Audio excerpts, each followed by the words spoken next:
I had mastectomy in September '07, and I went for the trans flap from the abdomen to create a new breast. I didn't think I was a person who could would have been happy with not having a breast there at all. And I think in my head, it's what part of what makes us women, and part of your femininity has just been taken away, albeit a physical side to it. But it also, people talk very casually about taking off part of your body, and it is part of your body, but if it's diseased then it's no good. So I thought about, I wanted something in my body that wasn't alien, because I felt cancer was diseased. It was being taken out. I didn't want to put something plastic or silicone in, and so that was how I narrowed down my decision for the trans flap reconstruction. They do show you pictures of ladies who have had different types of surgery and the outcomes after a period of time. So I did meet some ladies actually here in Cancer Lifeline who had the surgery, and I was very impressed with what I'd seen, and that helped me make my decision. I just didn't fancy something coming off my back, and maybe because I had a bit of extra flesh here that I could work with, and I just overall felt that that was the surgery for me. And it is a longer recovery time, and it entails, it's major surgery, and but it's not something you go into lightly. And I was glad that I made that decision, and I did make a good recovery, and I feel that I've got a really good result with the breast and how it appears and how it feels, and more importantly, it still feels like me. I went on the Sunday night, and then I was had surgery brought down the next morning. You're pretty bit of a mess with wires and tubes and stuff, and there's the tubes in, for the drains to take away the fluid and stuff. So you're very, very swollen all over. So I think you have to be realistic and know that you're going in for major surgery. You're not going to wake up with a bandage or no blood or no tubes, or if you do your homework, I think, and you collect enough information, then you're not going to be so daunted when you do come round. That's how I feel. But I was very faithful, and I did my exercises with my arms daily when I got home, because I thought I'm not going to have something else that I have to deal with here. So I would say always do your exercises, and they tell you that for a reason, and it also helps for the fluid that may or may not gather at some point then or later. With regard to the stomach here, well, obviously you're limited what you can do. I needed a lot of help at home, which I got. I had a few things that happened because of surgery. It's not an exact science. I mean, it's the body they're dealing with, and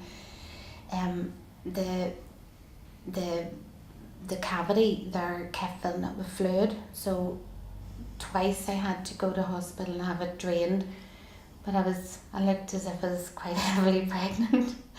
It was very uncomfortable, and they drained it. On the third occasion, they then filled it with some kind of powder liquid, which filled the cavity to stop it from filling up again. That was resolved gradually, and then I'd lost my belly button or navel, and they had actually stapled it on, but it fell off.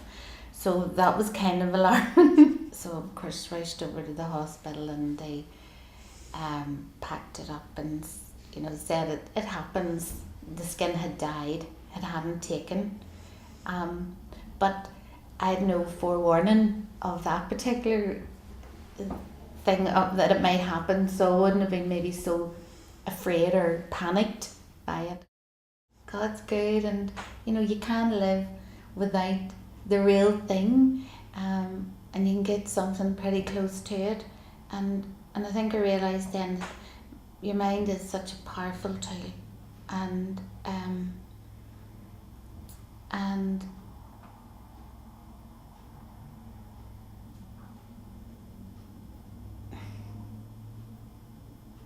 I was just sad that I'd had to, that my family at that point, I remember thinking that I felt so sorry for my family, my husband, my children and mum, brothers and all. They had to go through this suffering too. I wasn't just the only one, and I was very aware of their fears too, but I felt then that maybe now having had the breast and maybe not feeling so maybe incomplete, that it would give me the strength to carry on.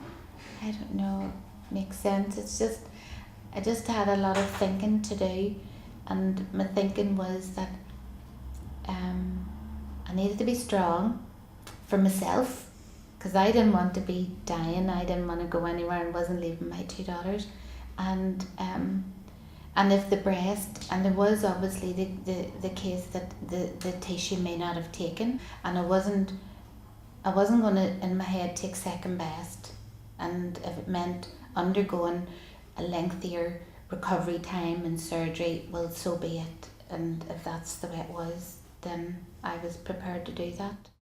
She's bigger than the other one, but I mean, I'm not going to complain about it, albeit the surgeon did say that he could do a reduction, but I think